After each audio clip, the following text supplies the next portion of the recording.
একটি ফুল আজ ফুটেছে, সেটি বাইরে থেকে দেখা যায়। সেই ফুলটি কি? সেই ফুলটি হচ্ছে 1 বৎসর যাবৎ অপেক্ষাকারী গোপীদের মনের ফুল। 1 বৎসর আস্তে আস্তে কলি থেকে বড় হতে হতে হতে হতে 1 বৎসর হয়ে গিয়েছে। আর 1 বৎসরে সেই ফুলটি প্রস্ফুটিত হয়েছে, ফুটে উঠে অন্তরে, বাইরে দেখা যায় না, কিন্তু অন্তরে, গোপীদের অন্তরে আজ সেই ফুল ফুটে উঠেছে। সেটি কিসের ফুল? সেটি ভক্তির ফুল, সেটি প্রেমের ফুল। সেই প্রেমের ফুলটিও আজ ব্রজবাসী গোপীদের মনের মধ্যে ফুটে উঠেছে। ভগবান আর প্রতিটি দেখে না, অন্তর্যামী। তবে কি সেই সময় এসে গিয়েছে? ওই গোবিন্দ তখন অন্তর্দৃষ্টিতে দেখলেন, তখন তার মধ্যে ভগবত্তা এসে গিয়েছে, যোগমায়া আচ্ছাদন সরিয়ে দিয়েছে। ওই গোপীদের, প্রত্যেক গোপীদের মন তিনি দেখলেন, যেটি অন্য কেউ দেখতে পারলেন। ভগবান তো মন দেখেন, অন্তর্যামী। তাই গোপীদের মন, সেখানে বসেই তিনি সমস্ত গোপীদের মন দেখলেন যে এই শারদীয় রাত্রিতে, উৎফুল্ল রাত্রিতে মল্লিকা জ্যোতি যেমন ফুটেছে, তেমনি গোপীদের মনের মধ্যেও প্রেমের ফুল ফুটে করে তাদের মনোবাসনা পূরণ করবে। এখন তো তারা প্রস্তুত, তাদের ভক্তি ফুল ফুটে উঠেছে। বাইরের ফুল শারদ রাত্রিতে যেগুলো ষড়ঋতুর ফুল ফুটেছে, তার সাথে সেই ফুলও ফুটে উঠেছে। তখন গোবিন্দ যোগমায়াকে বললেন, হে দেবী, সময় এসে গিয়েছে, তুমি গোপীদের মনোবাসনা পূরণ করার সময় এসে গিয়েছে। তা আজকের যে রাত্রিটি, সেটি উৎফুল্ল। যোগমায়া দেবী বলছেন, প্রভু, সেটি আমি আগেই করে রেখে দিয়েছি। যেমনিভাবে এই শারদ পূর্ণিমাতে অসংখ্য ফুল ফুটেছে, তেমনিভাবে আমি ধরে ফেলেছি গোপীদের মনের ফুলও ফুটে উঠেছে। তাই সেই ব্যবস্থা আমি করে রেখেছি। কি করেছে? যেখানে সেই যমুনা তীরে সেটি ব্যবস্থা করেছেন, সেখানেও সুন্দরভাবে প্রস্ফুটিত হয়েছে ফুল। মৃদুবন্ত বাতাস বইছে, চন্দ্রের কিরণ পড়ছে, সুন্দর হয়ে গিয়েছে যোগমায়ার ইচ্ছা। তাই বলছেন, আমি সেটি করে রেখেছি, আপনি তার ব্যবস্থা করুন। আপনি দয়া করে এই রাত্রিতেই তাদের মনোবাসনা পূরণ করুন। গোবিন্দ বলছেন, তাই হবে, তাই হবে, আজ সময় এসে গিয়েছে। তখন গোবিন্দ, যোগমায়া বললেন, তাহলে চলুন প্রভু, আমি যেখানে ব্যবস্থা করেছি সেই রাসস্থলীতে চলে। রাসস্থলী কি? রাস কি? ভগবান শ্রুতিতে বলেছেন রস বৈশ। এই গোবিন্দ রস বৈশ, রসের সাগর। আর রসের প্রকাশ যেটি, যাকে ভর করে সেটি প্রকাশিত হয়, সেটি হচ্ছে রাস। বহিঃপ্রকাশ, রসের রস তো অন্তরের, আর সেটি প্রকাশ করতে একটি মাধ্যম লাগে। সেই মাধ্যম হচ্ছেন গোপীরা, শ্রীমতী রাধারানী। তাই সেটি হচ্ছে রাস, রসের পরিপূর্ণতা। আর আরেকটি গীতার ভগবানের উক্তির পরিপূর্ণতা প্রকটিত সেখানে হয়েছে। ভগবান অষ্টাদশ অধ্যায় সর্বশেষে বলেছেন, ব্রজ অহং তাং সর্বপাপিভ্যমুক্ষেষ্যামি মহাশুচ। সমস্ত ধর্মকর্ম পরিত্যাগ। নারী রূপী নয়, ভক্ত রূপী, যে কোনো রূপী হতে পারে। যার সমস্ত ইন্দ্রিয়, ইন্দ্রিয় কি? 11টা ইন্দ্রিয় আছে মন সহ। সমস্ত ইন্দ্রিয় যখন কৃষ্ণ সুখের জন্য লালায়িত থাকবে, কাজ করবে, নিজের সুখের জন্য করবে না। চোখ আছে, মন আছে, কত ইন্দ্রিয় আছে, সমস্ত ইন্দ্রিয় যখন ভগবানের সুখের জন্য কাজ করবে, নিজের সুখের জন্য করবে, তখন তিনি গোপী। তাই একটু মাত্র যদি আত্ম ইন্দ্রিয় প্রীতি ইচ্ছে থেকে যায়, তাহলে তিনি যত বড়ই ভক্ত, 1000 বছর তপস্যা করে আসুন, ঋষি হয়ে আসুন, কিন্তু রাসলীলায় তার স্থান নেই। এরা হচ্ছেন গোপী, সমস্ত ইন্দ্রিয় কৃষ্ণ ইন্দ্রিয়ের সুখের জন্য কাজ করে। তাই বলছেন আত্ম ইন্দ্রিয় প্রীতি ইচ্ছা ধরে কামনা। আত্ম ইন্দ্রিয় কি? নিজের ইন্দ্রিয়গুলো প্রীতির নিমিত্ত, সুখের নিমিত্ত যে বাসনা, সেটি হচ্ছে কামনা। আর কৃষ্ণ ইন্দ্রিয় প্রীতি ইচ্ছা ধরে প্রেম নাম। প্রেম সহজ কথা নয়। প্রেমের যে ভালোবাসা, ব্রজগোপীর যে যাওয়া, সেটি অন্যত্র হয় না, সেটি ব্রজধামেই সম্ভব। তাই বলছেন সবাই নারী হতে হবে, এইভাবে মন হতে হবে, তাহা আমি দর্শন করবো। খোঁজখবর নিয়ে দেখলেন যে না, তিনি তো পুরুষ, এই বেশে তিনি যেতে পারবেন, কিন্তু তার লালসা দর্শন করবেন। একজন গোপীর সাথে তার ভাব হলো, তিনি বললেন না, এভাবে পারবে না, তুমি গোপী ভাব ধরতে হবে।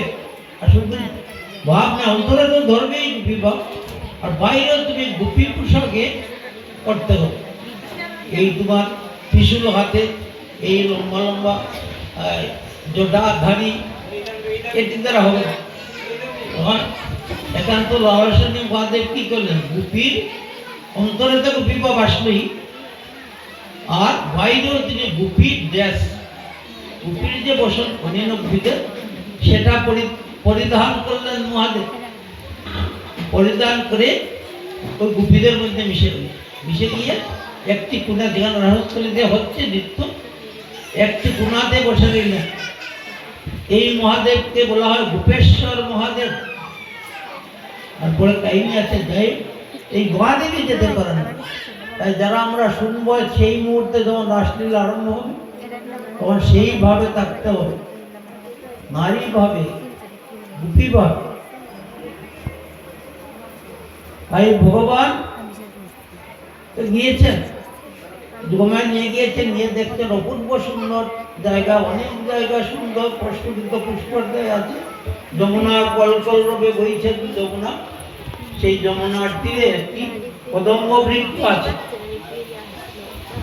এখন ভগবান ভাবলেন না, এখন সময় হয়ে গিয়েছে, গভীর রাত্রি হয়ে গিয়েছে, তাদের অন্তরে, গোপীদের অন্তরের ফুল প্রস্ফুটিত হয়ে গিয়েছে, তাই তাদেরকে আহ্বান করবো। আগেই তো তিনি বলেছেন আমি তোমাদেরকে ডাকবো। তখন কি করলেন ভগবান? তার মুরলীটি নিলেন, অদরের মধ্যে রাখলেন, দেখে মুরলীতে সুর দিলেন। গোবিন্দের মুরলী সুর কিন্তু একটি, কি সুর? সেই মুরলী শুধু বলে রাধা রাধা রাধা, আর কিছু বলে না। রাধা রাধা বলে, কিন্তু যার ভাবে যে আছে সে তার কথা শুনে।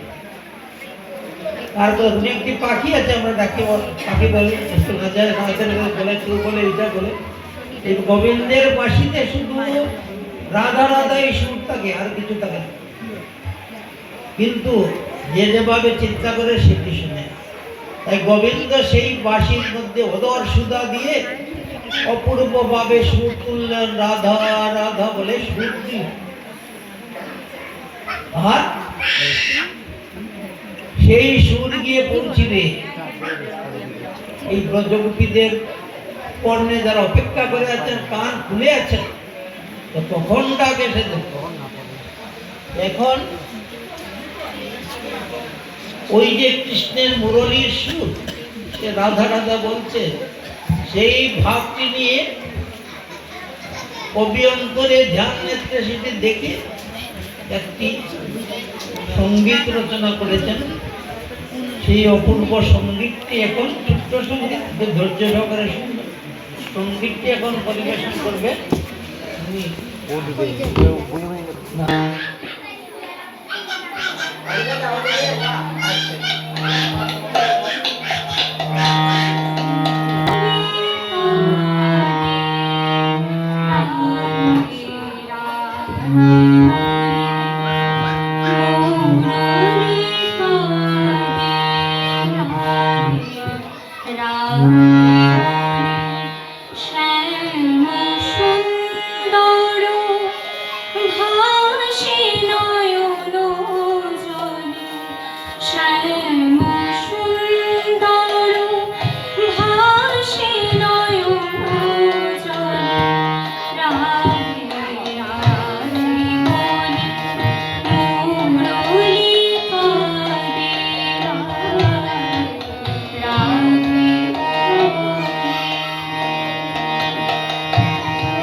কৃষ্ণের শক্তি প্রত্যেক মঞ্জুরি প্রত্যেক গোপীরা শুনছেন, তার নাম ধরে ডাকছেন।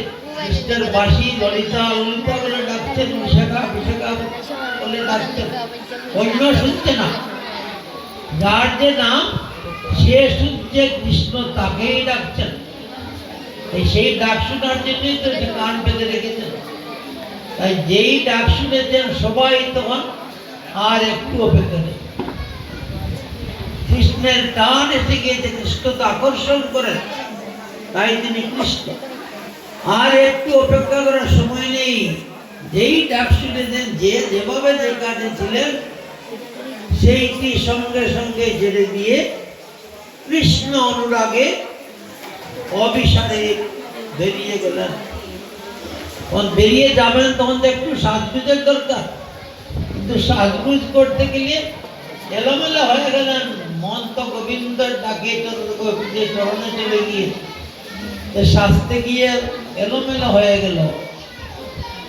যেটি গলায় পড়ায় হার সেটি পায়ের উপর দিয়ে দিলেন, নুপুর দিয়ে দিলেন হাতের তলায়, কাজল তো চোখে দিবেন, সেই কাজল লাগিয়ে দিলেন অধরের মধ্যে ঠোঁটে, আর ঠোঁটে যে রং দিবেন সেটি লাগিয়ে দিলেন চোখে, চোখের কাজলের মধ্যে। সব উলট পালট, সেটি ধূপকেবেই নেই, ধূপকেবের উলট পালট হয়ে গেল, কাপড় চোপড়ে এইভাবে উলট পালট উল্টা পাল্টা করে করে জগৎ যেটা ছিল সেটি ওরেই যে যেভাবে ছিলেন সেইভাবেই বেরিয়ে গেলেন।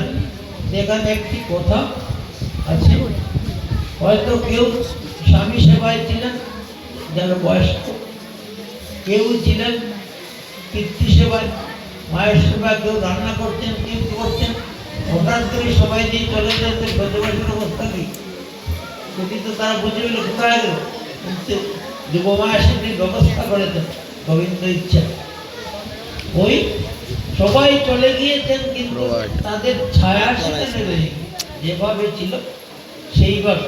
আমার গোপীরা ছুটে যান, কিভাবে ছুটে যান, ছুটে ছুটে ছুটে দৌড়ে দৌড়ে ছুটে সেই যমুনা আপনাদের সেই রাস্তা দিয়ে অনুসারে যাওয়া রাস্তা, হাজার হাজার গোপী যাচ্ছেন,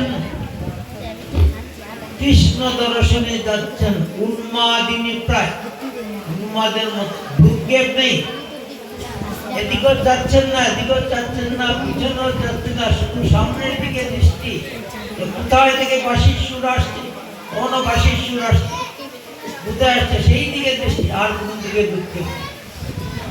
তাই এতজন গোপী যে যাচ্ছেন, একজন আরেকজনকে জানেন না, তিনি ভাবছেন তিনিই যাচ্ছেন, সেই দিকে ভ্রুক্ষেপই নেই, তন্ময় হওয়া, তন্ময় হয়ে যাচ্ছে, যেতে যেতে সব যেখানেই তো আমাদের ডাক্তার সব জড়ো হয়েছেন যে একটি স্তর ভেদে, সেটিকে বলছেন যুগে যুগে। কৃষ্ণ যেখানে তার চতুর্দিকে দাঁড়িয়ে গিয়েছে, প্রথম দাঁড়িয়েছেন প্রথম সারিতে সখীরা, অষ্ট সখী আছে না রাধারানী, অষ্ট সখী দাঁড়িয়েছেন, তারপরে মঞ্জরি দাঁড়িয়েছেন, তারা সেবা করেন, মঞ্জরি দাঁড়িয়েছেন, তারপরে অন্যান্য গোপীরা দাঁড়িয়েছেন, যুগে যুগে সখীরা গোপীরা চতুর্দিকে দাঁড়িয়ে গিয়েছে। এই গোবিন্দ মধ্যেখান তখন সেই গোপীদের সাথে কিন্তু রাধারানী গিয়েছেন, তিনি তো গোপী, তিনিও গিয়েছেন।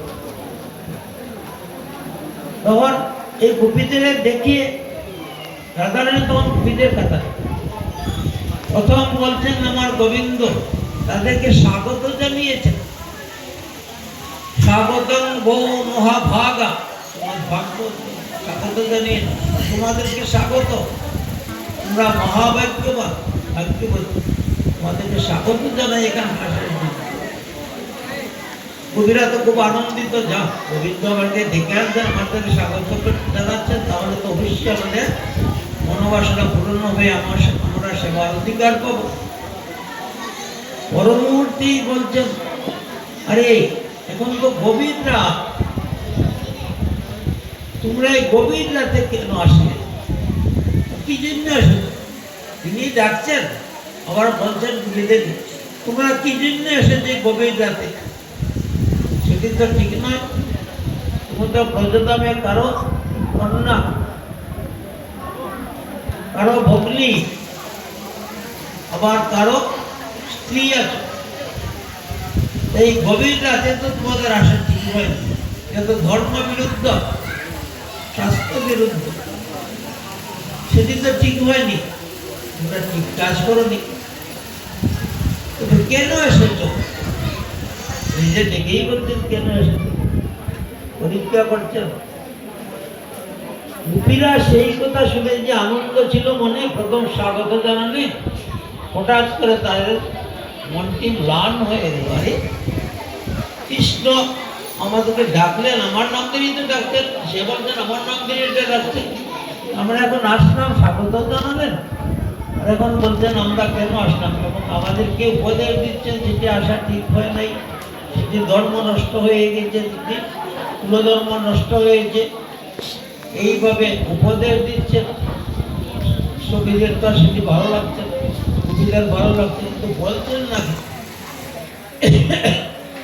সেই সুখে দুঃখে ভারাক্রান্ত হয়ে গোপীরা কি করতেন, অবনত মস্তক হয়ে গেছেন, মাথা নুইয়ে ভাবছেন। আর বৃদ্ধাঙ্গুষ্টি দিয়ে সেখানে তো বালি পুলিন, যমুনা পুলিন বালু সরাচ্ছেন আস্তে আস্তে, চিন্তা করছেন। গোপীরা ভাবছে যে কি আশ্চর্য ব্যাপার, গোবিন্দ মাঝকে ডাকলেন, আমরা আসলাম স্বাগত জানালে, এখন বলছেন আমরা কেন আসলাম, আর আমাদেরকে উপদেশ দিচ্ছেন আমরা তো আসার ঠিক হয়নি, আমরা ধর্ম নষ্ট করেছি। এইভাবে গোপীরা যখন অধমুখ হয়ে দিলেন, তখন আবার গোবিন্দ বলছেন যে দেখো তুমি এসে গিয়েছো, আছে ঠিকই আছে, কিন্তু এখনো ভালো আছে, তোমরা চলে যাও, যার যার গিয়ে চলে যাও, এটা ঠিক হয়নি, পরীক্ষা করতে চলে যাও। তখন গোপীরা বলছেন হে প্রভু, হে প্রাণনাথ, আমরা কি এবার ফিরে যেতে পারি? আমরা তো জেনে শুনেই এসেছি, তুমি যে কুলধর্মের কথা বলছো, ধর্মের কথা বলছো, সেটি আমরা জেনে শুনেই আগেই ত্যাগ করে এসেছি। কেন জানো না? আমরা শুনেছি, শাস্ত্র বাক্য শুনেছি যে সমস্ত ধর্মকর্ম ত্যাগ করে তোমার শরণ নিলেই তুমি শরণাগতকে স্থান দাও। এই পূর্বেই আমরা সব ত্যাগ করে এসেছি, আর আমরা সেখানে ফিরে যেতে পারবো। তুমি যদি তোমার চরণে আমাদের স্থান দাও, আমাদেরকে দর্শন দাও, আমাদের মনোবাসনা পূরণ করো, তাহলে তো আমরা অত্যন্ত আনন্দিত হব। তাই না করো, কিন্তু ফিরে যেতে পারবো না, তাহলে আমরা এখানেই বসে আত্মবিসর্জন দেব। এইভাবে বাপ যখন দেখলেন গোপীদের, বিশেষভাবে বলছি না, সংক্ষেপে বলছে, লম্বা হয়ে যাবে, তখন ভগবান একটু কৃপা করলেন।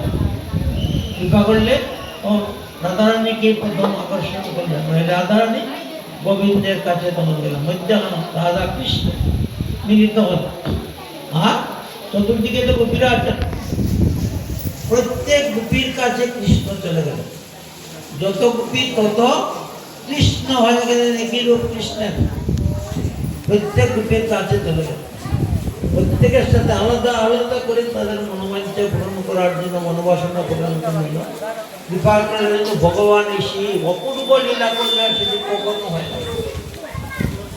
রাধা কৃষ্ণ আছেন মধ্যখানে, আবার সেই কৃষ্ণই সমস্ত গোপীর ডান দিকে গিয়ে অবস্থিত। এরা তো এইভাবে লাইন ধরে ভুল করা, প্রত্যেকেই দুইটি গোপীর মধ্যে কৃষ্ণ আছে, প্রত্যেকের ডান দিকে কৃষ্ণ আছেন, দাঁড়িয়ে গেল। এখন এখানে একটি গোবিন্দ পরীক্ষা করছেন, দেখছেন গোপীদের মন কি নির্মল হয়েছে। সেখানে তিনি এই আদিকালের পরশ্রী কাতরতা আছে, পূর্ণভেদ আছে, উঁচু নিচু ভাব আছে, সেটি কি আছে কোন? ওরা তো বলছে সব ত্যাগ করে এসেছে, সেই বিধি নিষেধ সব তো ত্যাগ করে।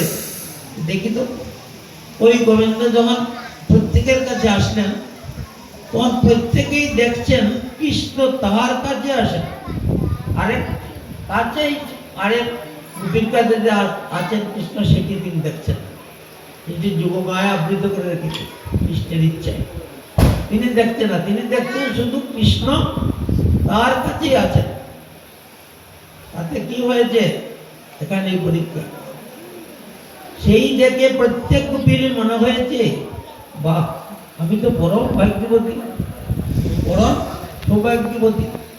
এত গোপী এসেছে, তখন তো সবাই দেখছেন গোপী আসে, এত গোপী, কিন্তু গোবিন্দ তো আমার কাছে আসছে না, চোখ দিয়ে দেখছেন আরো কাছে, কারো কাছে গোবিন্দ নেই, আমার কাছে আসছে। তাহলে আমি তো পরম ভাগ্যবতী, অবশ্যই আমি পরম সুন্দরীও, আমার অনেক গুণ আছে, নতুবা সবাইকে ছেড়ে আমার কাছে কেন কৃষ্ণ আসবে? এই ভাব তাদের হয়ে গেল। সেই ভাবটিকে কি বলে, অন্যের কাছে যদি জানে, তারা তো দেখছে, সেটি পরশ্রী কাতরতা, অন্যের ভালো তার মনের মধ্যে উঠল। তিনি যে পেয়েছেন, তিনি মনে মনে খুশি। আর দেখছেন অন্যদের কাছে নাই, তিনি আরো বেশি যা সে কেউ পায় নাই কৃষ্ণের, কৃষ্ণ আমাকে পছন্দ করেছেন, আমার কাছে এসে গিয়ে। এটি হলো ভূমিকা হয়ে গেল, পরশ্রীকাতরতা হয়ে গেল, গর্ব হয়ে গেল, অন্যের প্রতি অবহেলা হয়ে গেল, সেটি কলুষ যুক্ত, সেটি নির্মলতা আসে নাই কবিতে। যদি আসতো তাহলে তারা ভাবতেন আমার কাছে কৃষ্ণ এসেছেন, তাদের কাছে নাই, তাদের কাছে যাওয়ার জন্য কৃষ্ণকে প্রার্থনা করো, এ গোবিন্দ আমার কাছে না, তুমি সবার কাছে যাও, আমি যেমন ছুটে এসেছি সবাই তো ছুটে এসেছে, তুমি সবার কাছে যাও। এই সুশীলার কাছে, সুদামার স্ত্রী সুশীলা, সুদামা যখন গিয়েছেন কৃষ্ণের কাছে দর্শন করবেন, আর স্ত্রী বলেছেন অত্যন্ত ভাবে স্ত্রী বলেছেন তুমি কৃষ্ণের কাছে কিছু চাইলেই তো তিনি দিতে পারেন, আমরা দুর্ভাব থাকতে পারি না, অনাহারে আছি, কষ্টে আছি। না না না, কি বলছো, আমার বাল্য বন্ধুর কাছে তুমি চাইতে পারেন। কোন সুদামার স্ত্রী বলছেন তিনি বাল্যবন্ধুটি, কিন্তু আমি শুনেছি তিনি স্বয়ং ভগবান, আর এখন তো তিনি দ্বারকার রাজা, তখন দ্বারকা, তাই তুমি রাজার কাছে যাও। না না, রাজার কাছে চাইতে পারো, রাজাটা দর্শন করতে গেলে ব্যাগ নিয়ে যেতে হয়, নিজে নিয়ে যেতে হয়, চাইতে না, রাজা সন্তুষ্ট হয় দেন তাহলে। তখন বলছেন না ভগবান তো, তুমি ভগবানের কাছে যাও। সুদামা সত্যটা কি বলছো সুশীলা, তুমি ভগবানের কাছে চাইবো, সেটি তো আমার শোকাঙ্কর্ণ হয়ে যাবে, সেটি তো ভগবান খুশি হবেন, ভগবানের কাছে চাইতে নেই, তিনি খুশি হয়ে যদি দেন। যাই হোক, সুদামা তো গিয়েছেন, চান নাই কিছু, কিন্তু গোবিন্দকে জেনে ফেলেছেন তাদের অবস্থা। তখন গোবিন্দ সুদামা সেখানে থাকতেই গোবিন্দ বিশ্বকর্মাকে পাঠিয়েছেন সুদামার বিয়ে, বৃন্দাবনের দোকান গিয়ে বিশ্বকর্মা এসে বলেছেন সুশীলাকে, মা গোবিন্দ খুশি হয়ে পাঠিয়েছেন, তোমার যে কুড়ে ঘরটি আছে, বৃষ্টি পড়ে কানা কুটা, এবং বলেছেন তোমাকে সেই কুড়ে ঘর তুলে আমি একটা অট্টালিকা বানিয়ে দেবো, তুমি তো বিশ্বকর্মা, তুমি মূর্তি করে দিতে পারো, অট্টালিকা বানিয়ে দেবে। যেই শুনেছেন সুশীলা তখন বলছেন গোবিন্দ তাই বলেছেন, হ্যাঁ তাই তো বললেন, আর কিছু বলেন নাই, বললেন না আর তো কিছু বলেন না। তখন সুশীলা বলছেন তাহলে কি শুধু আমার ঘরটি দিবে, আর এই যে গ্রামবাসী আছে আমার মতো অনেক গরিব আছে, আমার মতো গিয়ে অনেকের আছে, তাদের দিবেন না? বিশ্বকর্মা বলছেন না, তাদের কথা তো বলবেন, শুধু তো তোমার ঘরটি সুন্দর করে দিয়ে বলছে। তখন সুশীলা কি বলেছে, না তোমার যে বিশ্বকর্মা দিবি দেখ, গিয়ে গোবিন্দকে বলবেন, কৃষ্ণকে বলবেন সুশীলা সেই গৃহ চায় না, সে নিজের সুখ চায় না, সবাইকে অসুখী রেখে সবাই গরিব আমি ধনী হয়ে যাব সেটি আমি চাই না, সেই গোবিন্দের দেওয়া গৃহ চাইলেন।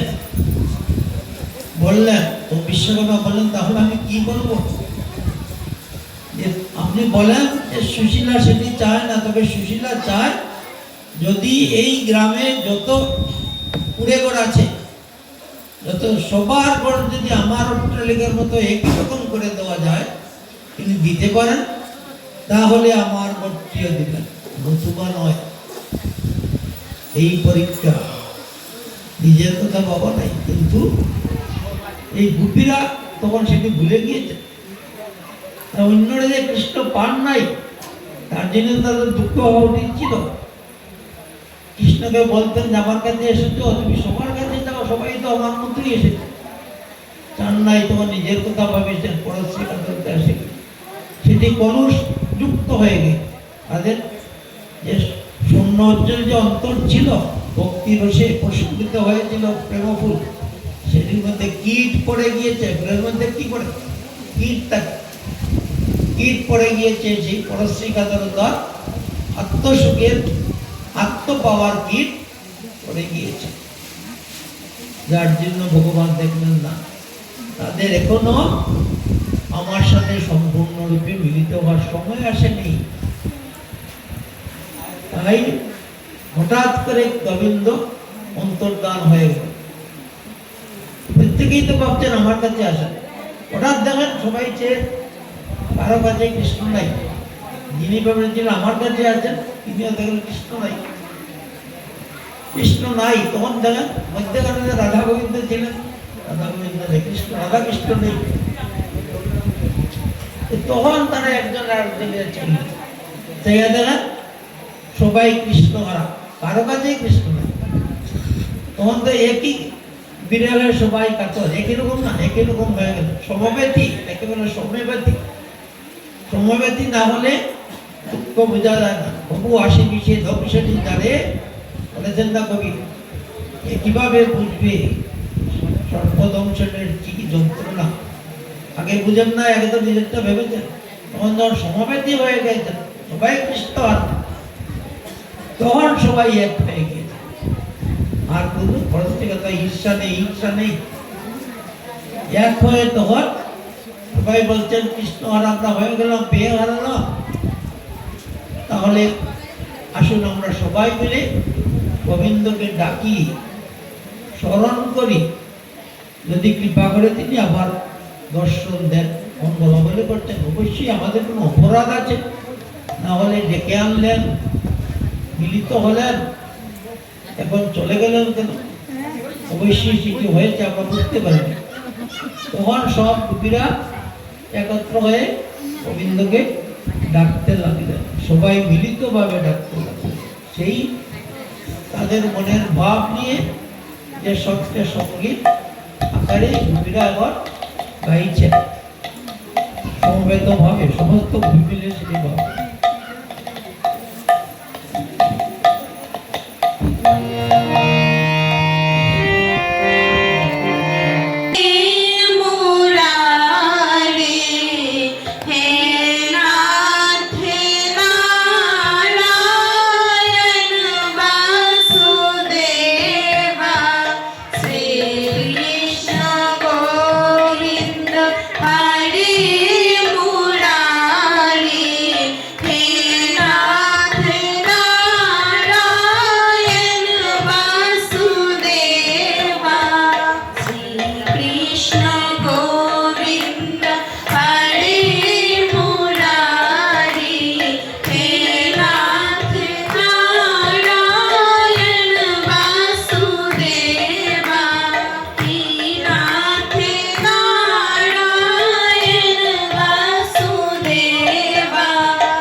খুঁজে পেতে পারি, চেষ্টা তো করতে হবে, ধরার চেষ্টা করতে হবে। ধরা দেবেন যে তিনি জানেন।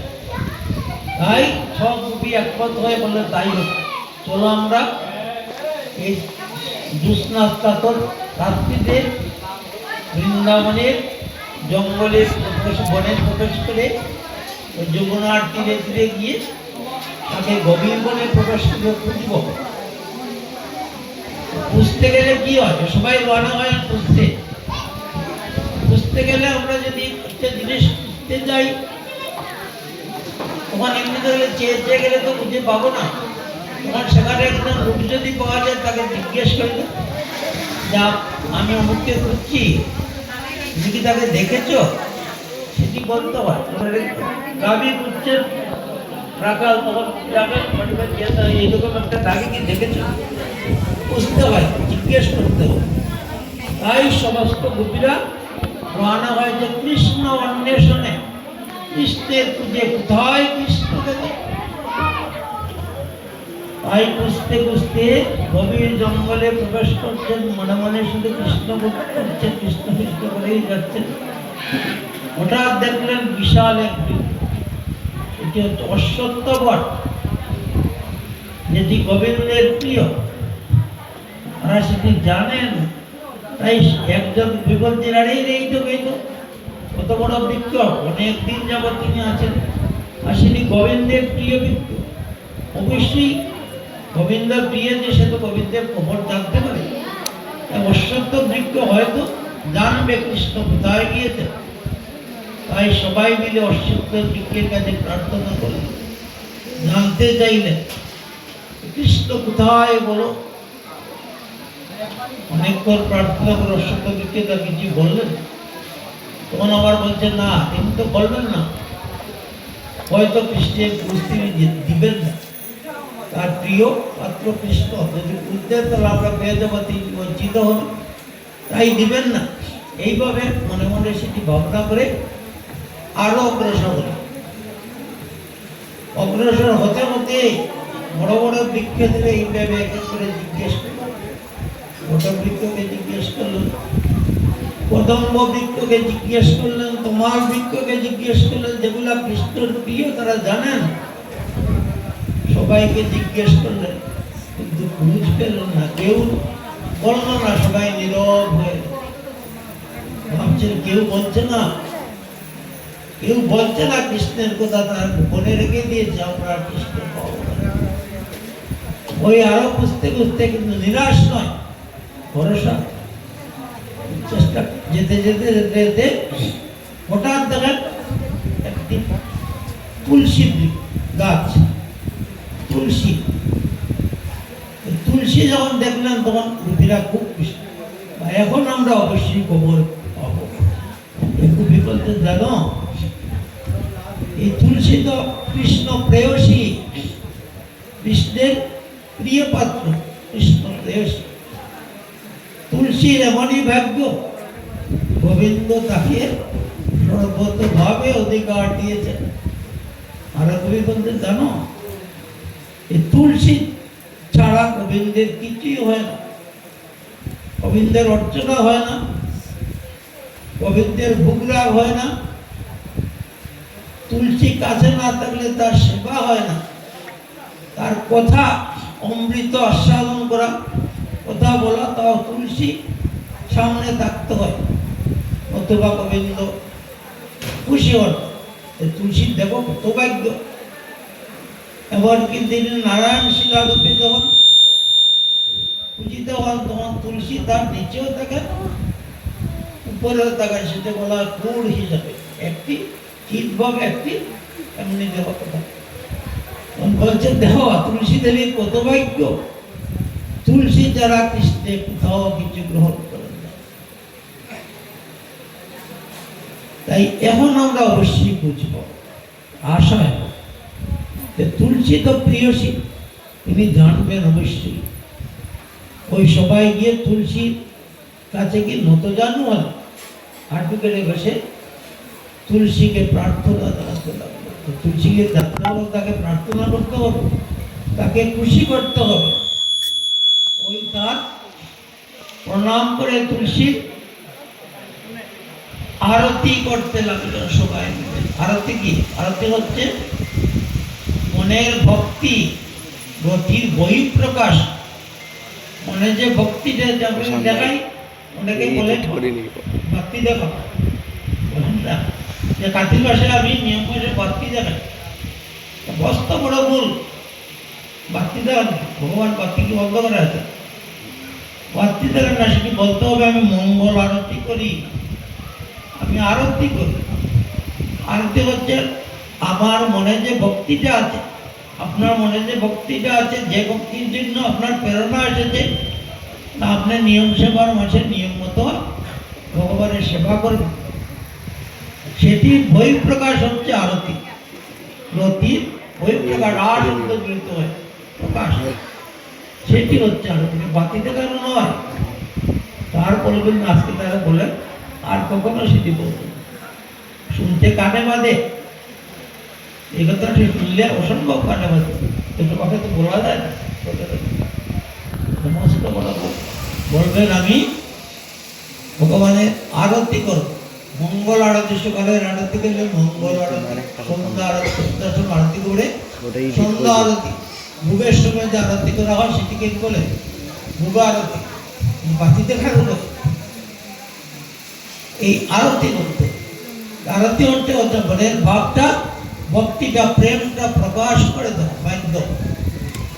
তাই গোপীরা কি করেছে? হাঁটু গেড়ে বসে গিয়েছে। বসে গিয়ে প্রথমে বৃন্দা দেবীকে প্রণাম করেছে, পরে তার আরতি করেছে। আমরা এখন এই গোপীদের মুখে সেই বৃন্দার বর্ণনা শুনব। বর্ণনা করেছে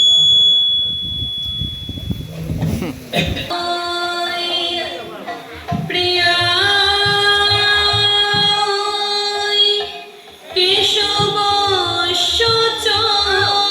বিষ্ণু ভক্তি প্রদে দেবী সত্যবত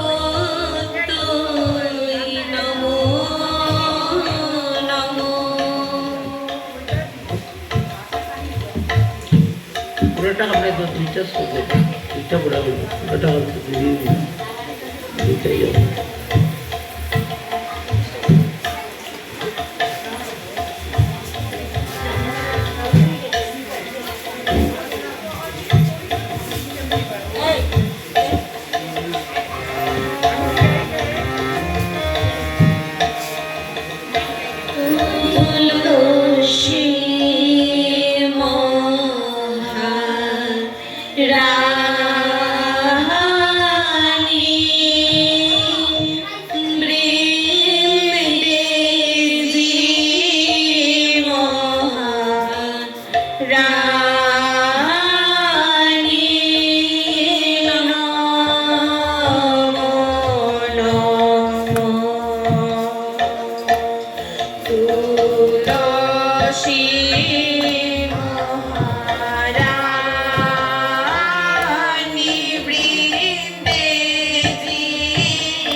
কৃপা করে আমাদের প্রতি কৃপা করো। আমরা তো কৃষ্ণ বিরহে, এই বিরহের তাপে জ্বলছি, তুমি কৃপা করে এদের একটু খুঁজ দাও। তুলসীদাস কিছু বলছেন না, তখন কবিরা বলছেন না না তুলসী বলবেন না, একটু অভিমান এসে গেছে, রাগ এসে গেছে, তো বলবেন না। আর কবি বলছেন জানো না, তুলসীদা কৃষ্ণের সাথে থাকে, তাই তিনি ভাবছেন হয়তো আমাকে যদি খুঁজ দেন তাহলে তো আমরা কৃষ্ণকে পেয়ে যাবো, তিনি কৃষ্ণ হারা হয়ে যাবে, তাই আশা করে লাভ নাই, চলো চলো আমরা আরেকটু এগিয়ে দেখি, কেউ না কেউ তো বলবে, আর কাউকে জিজ্ঞেস করে দেখি। তোমার যমুনার তীর ধরে এগুতে এগুতে খুঁজতে খুঁজতে খুঁজতে খুঁজতে গিয়ে তোমার ওটা যমুনার কাছে চলে গিয়ে, তখন এক কবি বলছেন এই দেখো এখন আমরা অবশ্যই কৃষ্ণের খোঁজ পাবো। কেন জানো? এই বলছেন এই যে নীল যমুনা বইছেন, এই যমুনার সঙ্গে কৃষ্ণের অত্যন্ত গভীর সম্পর্ক। আরে তুমি বলছো কিভাবে, তুমি বলছো জানো না, সেই বিপদ জানো না। এই ধরাতে কৃষ্ণ আবির্ভূত হয়ে প্রথম যাকে কৃপা করেছিলেন তিনি হচ্ছেন সেই যমুনা দেবী। কিভাবে জানো? বসুদেব যখন যমুনাকে নিয়ে এই যমুনা পার হয়ে যেতে যাচ্ছেন, কৃষ্ণকে মাথায় নিয়ে, শিশু নবজাত শিশু মাথায় নিয়ে নন্দ মহারাজে দিয়ে যাবেন, তখন যমুনার প্রার্থনায় যমুনা তখন ফুলে উঠেছিলেন, তখন মধ্যখানে চলে গিয়েছেন বসুদেব, তখন যমুনা ফুলে উঠেছেন, বসুদেবের গলা পর্যন্ত জল হয়ে গিয়েছে, মাথায় ঝুড়ির মধ্যে কৃষ্ণ শিশু। তখন যমুনার প্রার্থনায় ভগবান খুশি হয়ে তার ছোট্ট দুখানি পাদপদ্ম প্রথম ঝুড়ি থেকে বাড়িয়ে দিলেন, যমুনার জল স্পর্শ করল। তাই বলছেন কবি দেব, এই প্রথম ভগবান দাপরযুগে অবতীর্ণ হয়ে পূর্ণব্রহ্ম ভগবান কৃষ্ণ প্রথমেই যমুনাকে কৃপা করেছেন। তারপরে যমুনার আরো বাসনা পূরণের জন্য তিনি যমুনার মধ্যে পড়ে গিয়েছেন, যমুনার বাসনা পূরণ করেছেন, অনেকেই জানেন সেটি। তাই বলছেন যে এই যমুনাকে যদি আমরা সন্তুষ্ট করতে পারি তাহলে হয়তো আমরা কৃষ্ণের সন্ধান পাবো, কিন্তু তিনি তো প্রথমেই কৃপা পেয়েছেন, সন্ধান পাবো। তাই গোপীরা বলছেন তাহলে কাজ করি, আমরা যমুনার স্তব করি। সবাই সেখানে যমুনা তীরে বসে গেলেন, যমুনার দিকে চোখ রেখে নিরীক্ষণ করে, কলকল রবে যমুনা বয়ে যাচ্ছে, নীল যমুনার জল। সেইভাবে ভাবিত হয়ে কবির ধুল জাগিয়েছে, তার ধ্যান নেত্রে তিনি সেই যমুনা ভাব দেখেছেন, কবিদের ভাব দেখেছেন, দেখে তিনি সুন্দর একটি পদ রচনা করেছেন, গীত রচনা করেছেন। সেটি এখন আমাদেরকে শোনাবে এই একজন গোপীর লাভ হচ্ছে পূজা।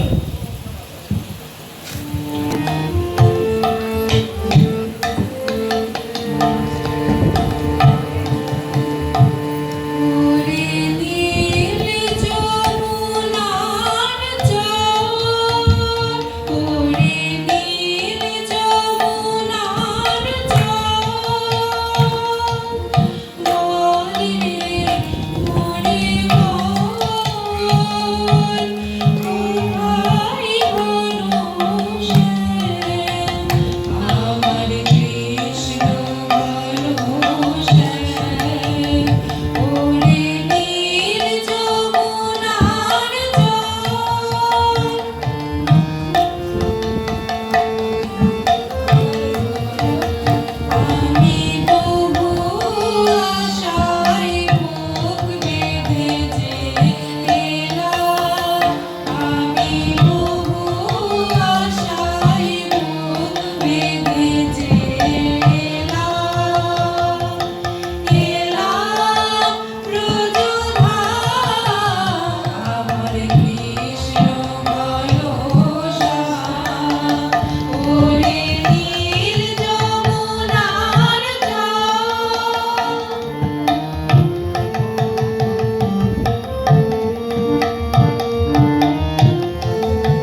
গোপীরা যমুনাকে এইভাবে স্তব করলেন, স্তব করে জিজ্ঞেস করছেন, বলো তুমি তো কম ভাগ্যবতী যমুনা, তোমাকে গোবিন্দ প্রথম কৃপা করেছে।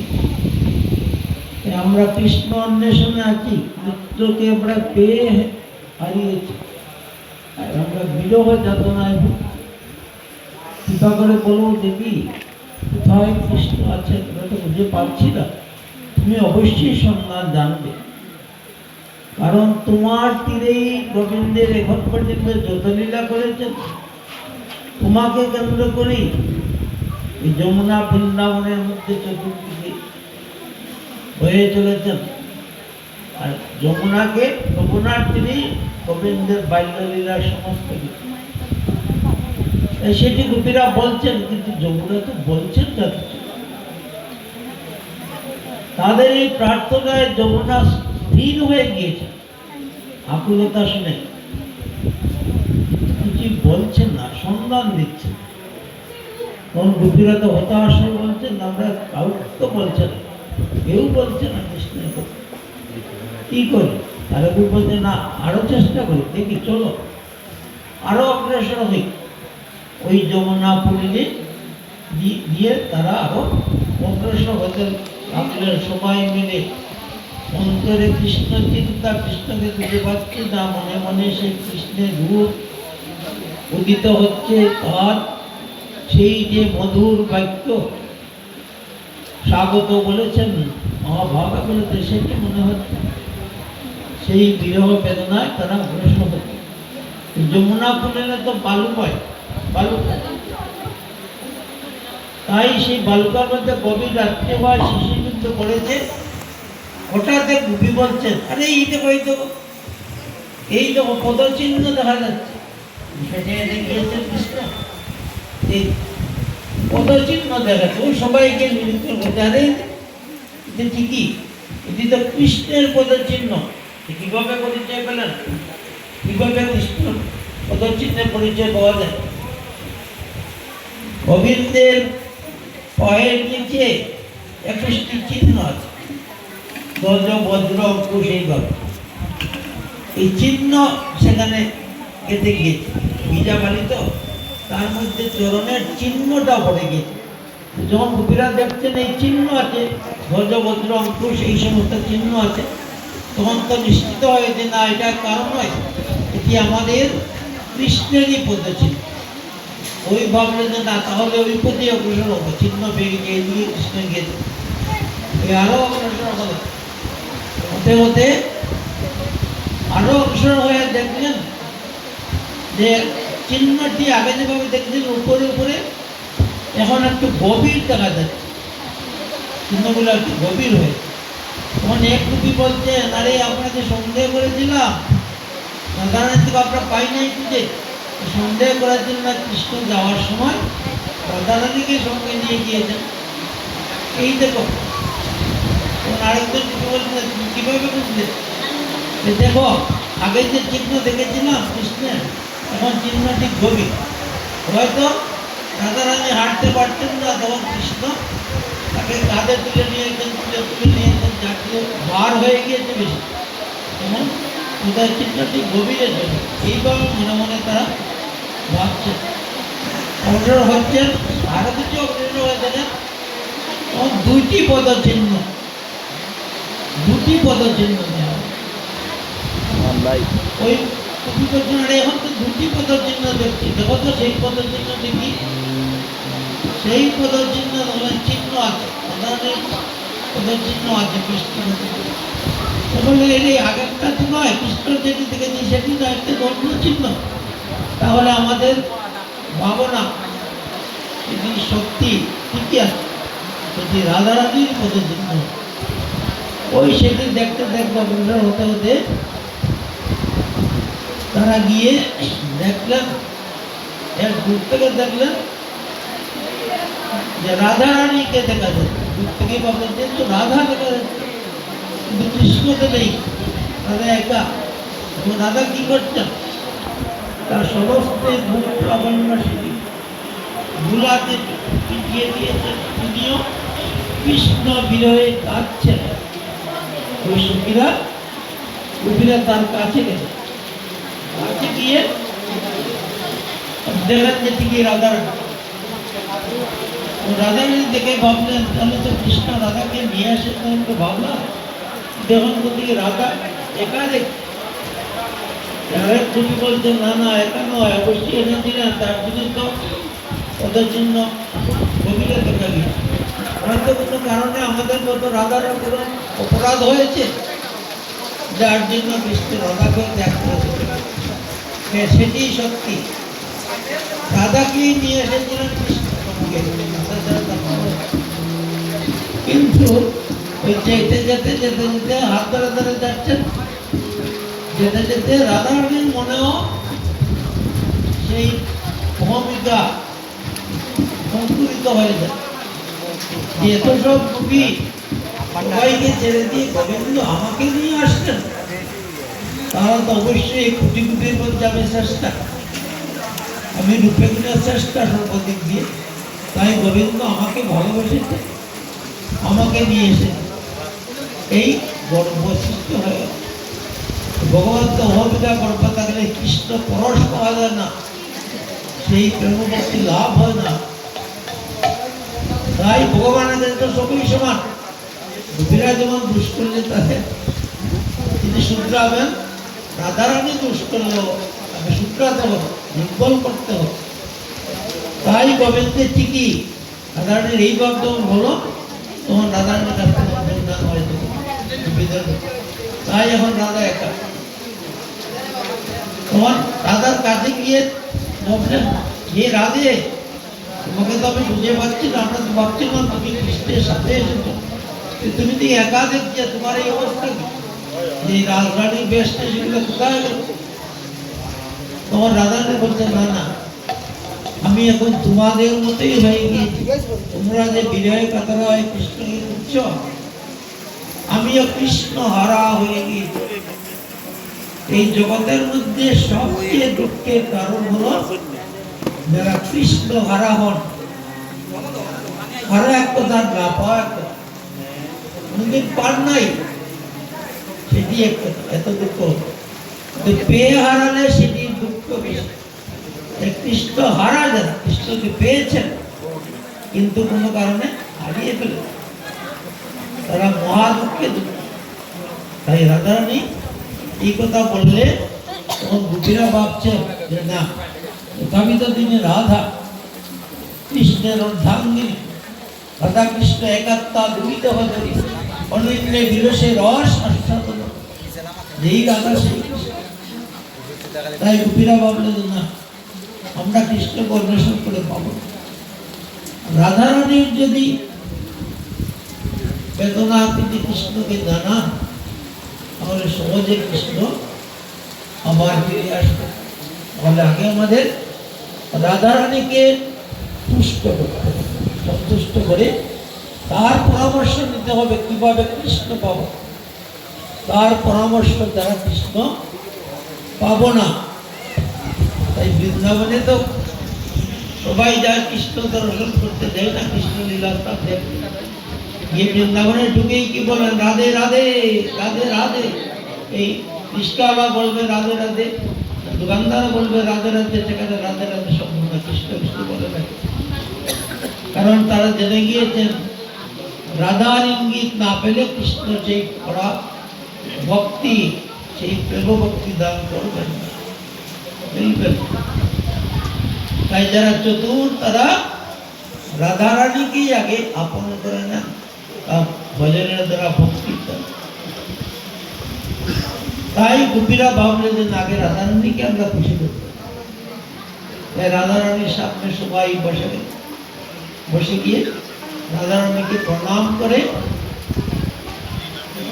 তাকে বন্দনা করলেন। একটা শ্লোক দাও, রাধা অষ্টক আছে, রাধাটি বন্দনা 8টি শ্লোক আছে, 8টা শ্লোক, এতটা দেওয়ার সম্ভব নয়। এই গোপীরা ভাবলেন যে আমরা সবাই মিলে বলি, একটা শ্লোক বলবেন আর প্রণাম করবেন। রাধারানী পরম ভক্ত, অনামিকা চক্রবর্তী সবার গোপীদের পক্ষ থেকে তিনি সবার সাথে তিনি করেন। তপ্ত কাঞ্চন গৌরাঙ্গী রাধে বৃন্দাবনেশ্বরী বৃষভানু সুতে দেবী প্রণমামি হরিপ্রিয়ে।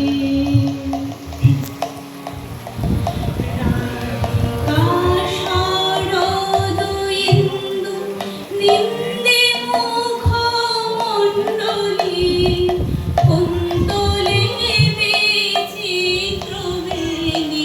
চম্পক পুষ্প শোভনী নীলকট্টয়ঙ্গে শোভি তাহে আধরণী বন্দিয়ে শ্রীপাদপদ্ম বৃষভানুমণি নয়রুণজিনি সিন্দুরের মণ্ডলী জয়িছে অলিমত ভারে মলয় জগন্দি ভঙ্গি মুকুটি কোটি কামগন্ধিনী বন্দিয়ে শ্রীমা বৃষভানুনন্দিনী বন্দিয়ে শ্রীপাদপদ্ম বৃষভানুনন্দিনী গঞ্জানুদীপ্তি বঙ্কিমসুজাহুনি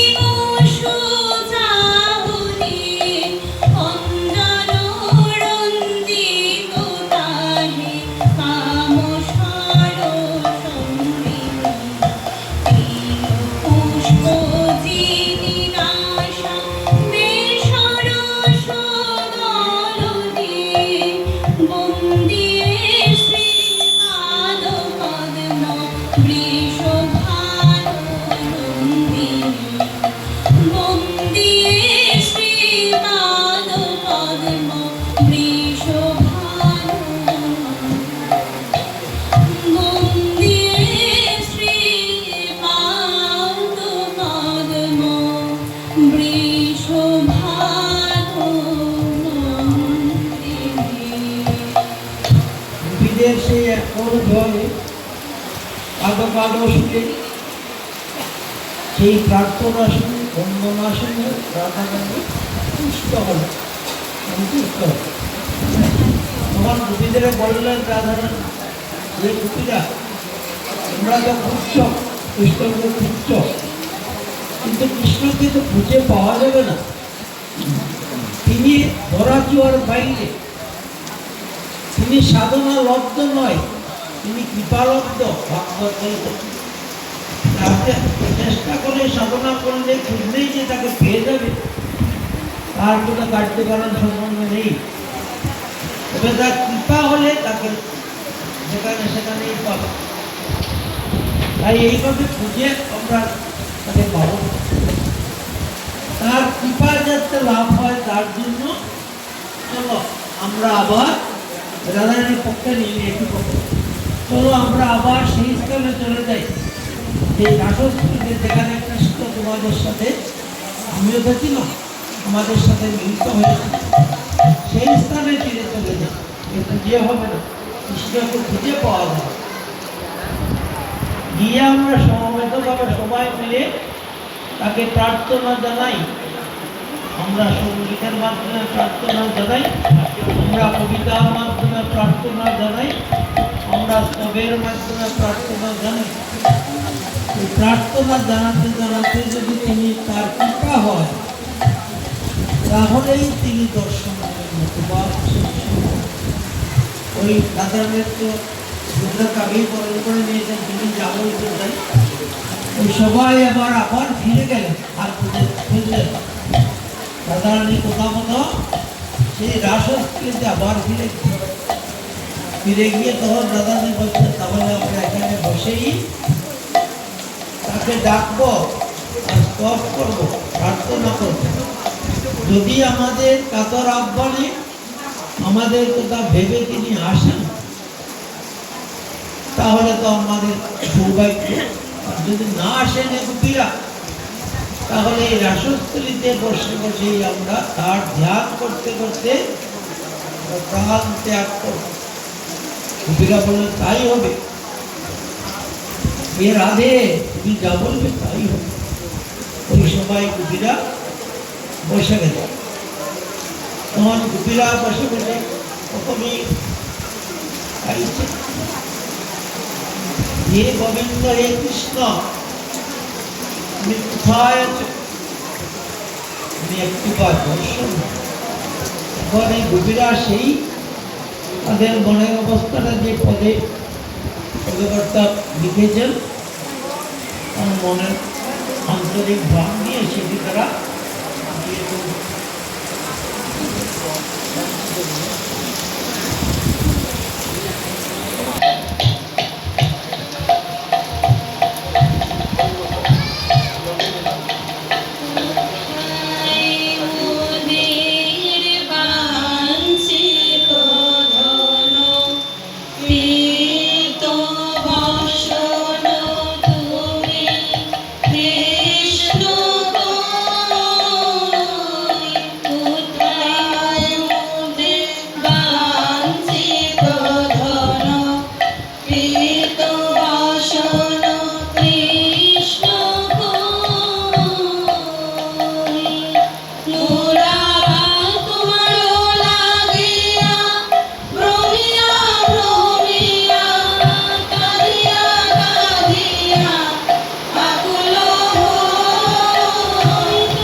এভাবে পৃথিবীর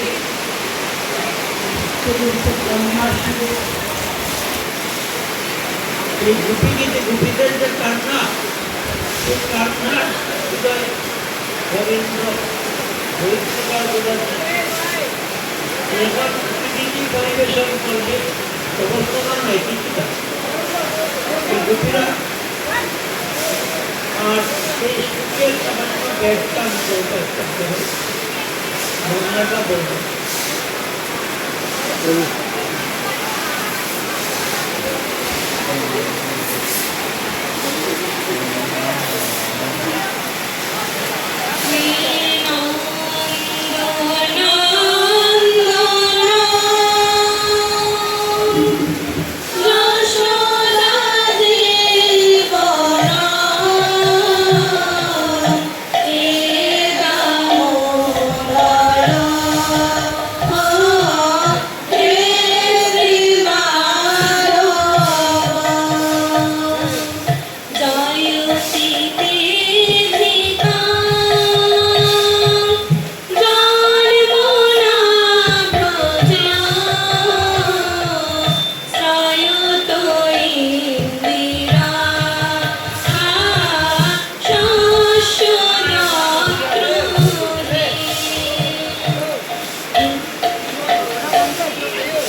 যে সূত্র কবিরা বলল, জয়তী